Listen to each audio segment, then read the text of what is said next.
ഇടതുപക്ഷത്തിന്റെ കാർഷിക നയത്തിന് പൂർണ്ണ പിന്തുണയുമായി ഇൻഫാം. റബ്ബർ കർഷകരുടെ പ്രശ്നത്തിലടക്കം കർഷകരുടെ പ്രശ്നങ്ങളിൽ സമാനമായ നിലപാട് സ്വീകരിക്കാനാണ് ഇരുപക്ഷത്തിന്റെയും തീരുമാനം. CPIM നേതൃത്വം നൽകുന്ന കേരള കർഷക സംഘത്തിന്റെ വേദിയിലാണ് ഇടതുപക്ഷത്തിന്റെ കർഷക നയത്തിന് ഇൻഫാം പൂർണ്ണ പിന്തുണ അറിയിച്ചത്. ഏറ്റുമാനൂരിൽ നടന്ന സമ്മേളനം ഉദ്ഘാടനം ചെയ്തത് ഇൻഫാം ദേശീയ സെക്രട്ടറി ജനറലും സീറോ മലബാർ സഭ മുൻ അൽമായ കമ്മീഷൻ സെക്രട്ടറിയുമായ ഷെവലിയാർ VC സെബാസ്റ്റ്യൻ ആയിരുന്നു. ഇന്ത്യൻ കാർഷിക രംഗത്തെ തകർച്ചയിലേക്ക് തള്ളിവിട്ടത് കോൺഗ്രസിന്റെ കർഷക വിരുദ്ധ നയങ്ങളാണെന്നും BJP സർക്കാർ ഇതിന് വേഗം കൂട്ടുകയാണെന്നും ഷെവലിയാർ VC സെബാസ്റ്റ്യൻ പറഞ്ഞു.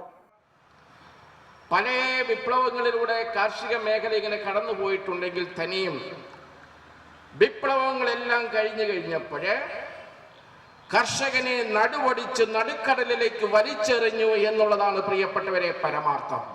റബ്ബർ വിലയിടിവടക്കമുള്ള കാർഷിക മേഖലയുടെ പ്രശ്നങ്ങൾ മുഖ്യ ചർച്ചാ വിഷയമാകുന്ന കോട്ടയം ജില്ലയിൽ കൂടുതൽ സഹകരിച്ച് പ്രവർത്തിക്കുവാനുള്ള തീരുമാനത്തിലാണ് ഇൻഫാമും CPIM-ഉം. റിപ്പോർട്ടർ, കോട്ടയം.